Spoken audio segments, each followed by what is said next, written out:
Muito bem, estamos de volta com o terceiro e último bloco do programa TV Câmara Entrevista. Hoje recebendo aqui o Guilhermo Denaro e também Paulinho de Oliveira. Estamos falando sobre participação popular, reforma política, uma democracia mais participativa.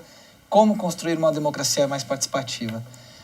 Paulinho, muitas vezes as pessoas vão entender, Paulinho e Guilhermo também, essa história da democracia direta como um assembleísmo, né?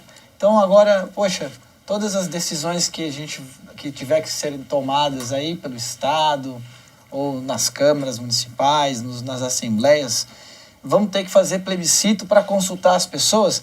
Então, qual é a função do parlamentar?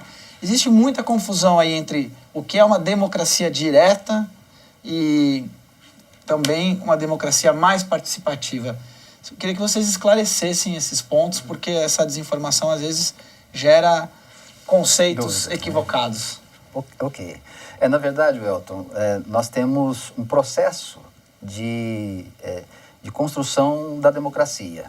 Hoje nós estamos na democracia representativa, que é onde eu elejo alguém para falar por mim, elejo alguém para dirigir a minha cidade. Nós temos que evoluir para um processo de democracia participativa, para aí então chegarmos numa democracia direta. Você tem toda a razão. Uma democracia direta subentende, de fato, uma mudança do conceito do exercício do poder político. Numa democracia direta, não vai ter mais o papel, por exemplo, do parlamentar na construção das leis, né? E da fiscalização, por exemplo, do poder executivo.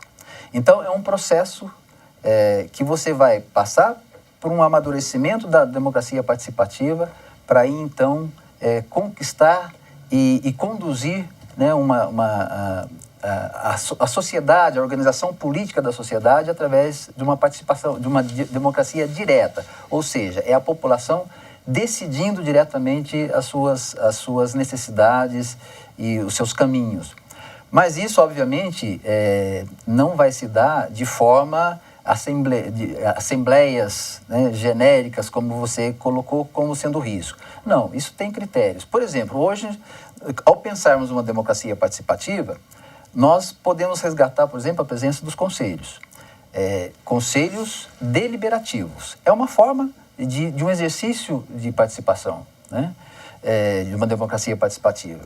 Se pensarmos, por exemplo, onde o funcionamento de um orçamento participativo, a partir da sua concepção original, né, que é a população discutindo, né, a aplicação dos recursos públicos e também discutindo as necessidades da sua cidade, a necessidade do seu urbano, é um processo de exercício de uma democracia participativa. Então, a democracia direta, ela viria num estágio posterior a esse processo de amadurecimento da sociedade na condução dos seus destinos. Eu acho que por aí, né, você vê, né, a democracia participativa, ele é um anseio da humanidade desde a época dos gregos. Só que as oligarquias, né, as aristocracias, sempre criaram todo tipo de empecilho para a participação do povo. Não faz muito, né? Até meados do século passado, né? O voto era muito limitado para o cidadão. Mas tinha gente que não era cidadão, né? Não era considerado cidadão, o escravo não era considerado cidadão, a mulher não era considerada cidadã. A gente foi evoluindo, foi avançando. Isso não significou um assembleísmo ou então algo que exaurisse ou desgastasse a vontade do povo. Muito pelo contrário, né? É dizer, a vontade de participação das pessoas, ela ficou explícita nas últimas manifestações, né?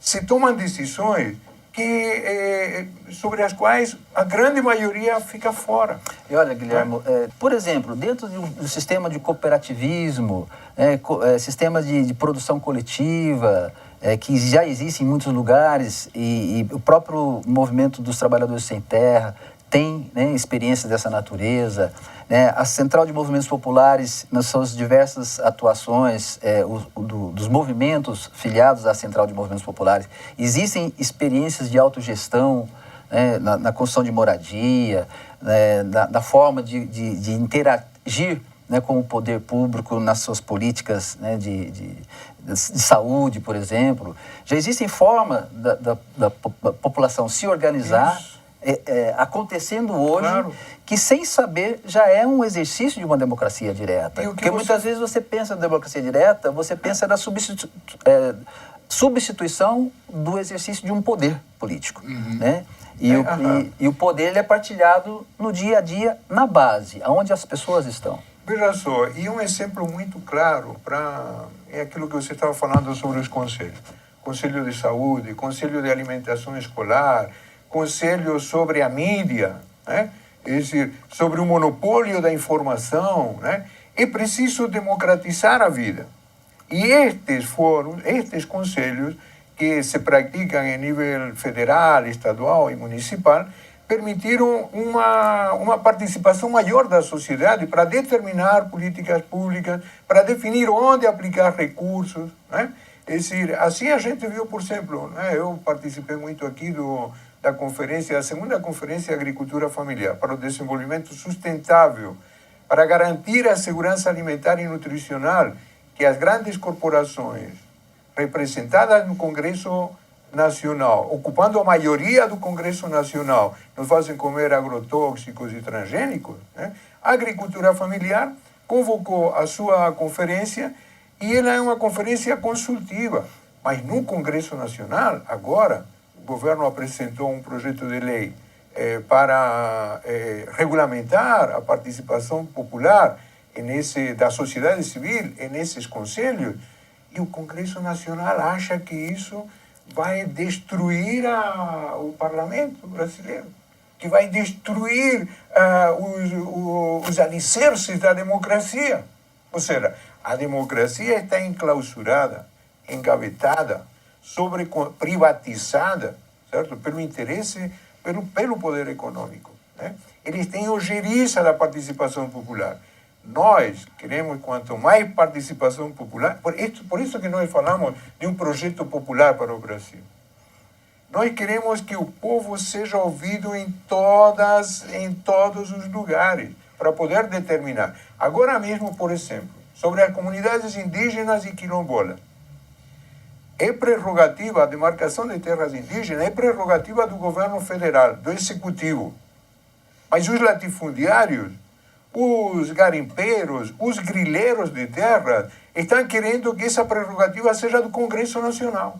E tramita uma PEC, que é um projeto de emenda constitucional, justamente para trasladar essa prerrogativa, que hoje é do Executivo, e levá-la para o Legislativo. Ora, se isso acontecer, bem, hoje nós sofremos problemas climáticos em função desse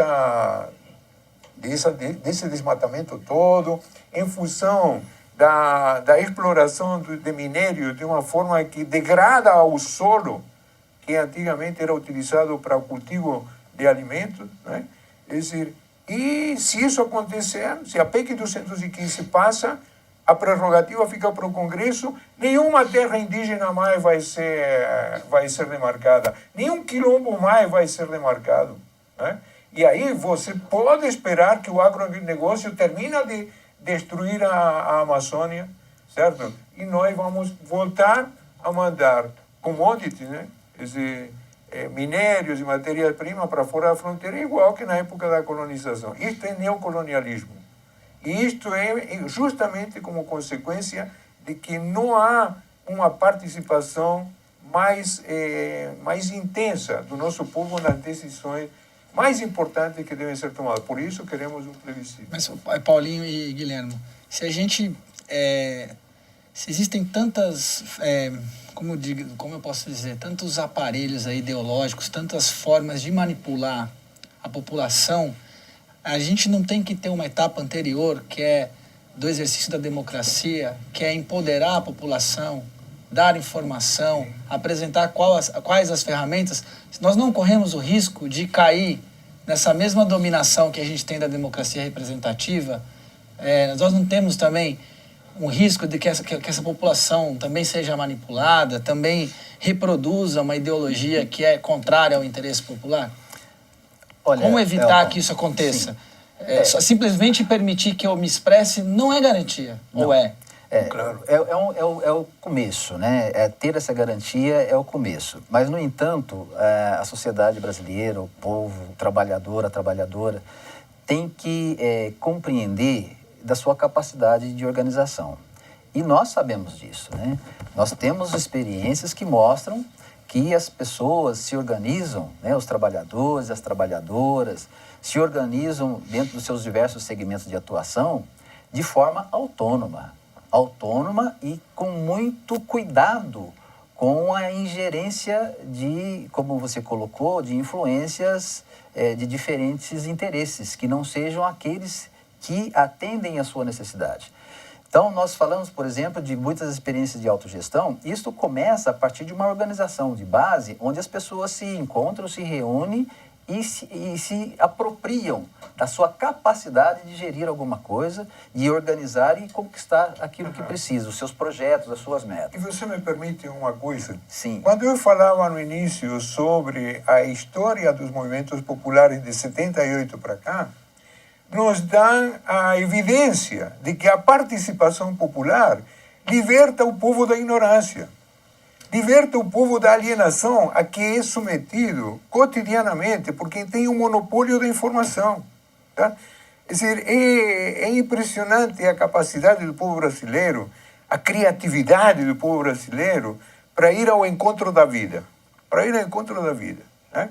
Assim foi como superamos a ditadura militar, assim foi como a gente foi construindo, mesmo contra esses interesses todos, conspirando contra a democracia, a gente foi construindo, por exemplo, os conselhos. Os conselhos de participação, ainda que limitados, né? É dizer, a gente foi construindo isto. Construímos, veja só, nem o Congresso conseguiu implementar o que está aqui no artigo 14 da Constituição, sobre participação popular, que é o plebiscito, certo? Nem o Congresso conseguiu regulamentar, e nós já fizemos plebiscitos populares que determinaram, por exemplo, que o Brasil não devia entrar no livre comércio das Américas. Na verdade, já tem uma lei que regulamentou, né, a convocação e o funcionamento de plebiscito. Tivemos do desarmamento, Isso, algumas experiências exatamente. recentes. Foi feito o desarmamento, mas justamente sem conseguir que possa fluir a discussão. Foi monopolizada pela mídia, foi manipulada pela mídia. Na verdade, são certo? 3 ferramentas previstas na Constituição brasileira que permitem essa participação popular, essa consulta à população do que ela deseja, né? Que é o plebiscito, o referendo e a lei de iniciativa popular. Isso. Né? Isso tem uma lei que regulamentou e que diz de quem que deve ser a prerrogativa na sua convocação e a forma de organização. Mas o plebiscito, concretamente, foi feito e viciado pelo monopólio da informação. Só completando essa... Nós, só para completar, e nós, mediante uma pedagogia popular, um esforço tremendo, porque esse plebiscito, tanto da ALCA quanto esse que nós realizamos, ele não existiu para a mídia. Você não ouvia falar desse plebiscito na mídia. Nem o da ALCA, nem o da dívida externa, e isso foi iniciativa popular. Ou seja, com poucos recursos, ainda com o monopólio da mídia, né, influindo sobre o que está regulamentado na Constituição em termos de plebiscito, a gente fez plebiscito popular porque confiamos na idiosincrasia, na cultura do povo brasileiro, na índole democrática do povo brasileiro, né? Na índole criativa do povo brasileiro. Por isso que nós estamos certos que o Brasil, que hoje é referência no mundo, não é à toa que vem atrair os interesses dos BRICS. Olha, na sequência desse processo do plebiscito popular que realizamos agora na Semana da Pátria, ele está concluindo o seu processo de apuração dos votos e já tem uma atividade marcada, que é uma plenária nacional, entre os dias 13, 14 e 15 de outubro, né, para ser entregue para os 3 poderes o resultado dessa votação que realizamos no plebiscito popular, né? E qual que é o objetivo? É que se faça, então, através do resultado vindo das ruas, uma pressão para que o Congresso Nacional, usando da sua prerrogativa, convoque, então, um plebiscito oficial para se instituir a Constituinte exclusiva e soberana. Aí sim, Elton e todos vocês que nos veem nesse programa, teremos a possibilidade, a oportunidade da sociedade brasileira se organizar, se fortalecer e fazer prevalecer um novo destino de organização política do nosso Estado e da nossa sociedade que traga efetivamente a participação popular, aonde o poder econômico, como você ainda colocava no nosso intervalo, deixa de ser quem orienta todos os resultados eleitorais no nosso Brasil e em todos os dois poderes que passam por processo eleitoral, tanto o executivo quanto o legislativo, tá certo? E o sistema de financiamento, ele vai nivelar as condições, se for público, nivelar as condições de participação da população em igual condição de disputa eleitoral e de representação. Então, esse processo do plebiscito popular que fizemos, que resgatou, inclusive, né, essa força de mobilização da sociedade brasileira, porque ele aconteceu de forma padronizada e simultânea no Brasil inteiro, né, em todas as suas entidades e em todos os lugares onde foram mais de 40 mil comitês que aconteceram no Brasil todo, as coletas de votos. Então, foi um momento que mostrou que a sociedade brasileira está pronta, sim, para se organizar, se mobilizar e construir efetivamente o seu destino através da participação popular. Não tenho dúvida disso. Então, mais uma vez, obrigado pela presença de vocês, trazendo aqui, esclarecendo sobre esse tema. Gostaria de aproveitar e pedir para vocês algum contato, se vocês têm algum contato onde as pessoas que estão assistindo o programa possam se informar mais sobre esses temas que conversamos hoje. Ok, Elton. Eu, em especial, gostaria de deixar o site do plebiscito, né, que está acontecendo no Brasil, apesar que já passou seu processo de votação, mas tem processo de apuração e os próximos passos seguintes. www.plebiscitoconstituinte.org.br. Acessem lá que poderemos acompanhar junto esse processo de organização popular e de participação por uma mudança da nossa sociedade. Muito bem. E assim, eu quero aproveitar também para falar para vocês, aproveitarem, nós temos um jornal chama-se Brasil de Fato. Vocês podem acessar, para poder acessar as discussões políticas que se realizam na consulta popular e em vários movimentos populares, www.brasildefato.com.br. Muito bem, muito obrigado. Esse foi mais um programa TV Câmara Entrevista. Debatemos hoje participação popular. Nos vemos num próximo encontro. Muito obrigado pela sua audiência.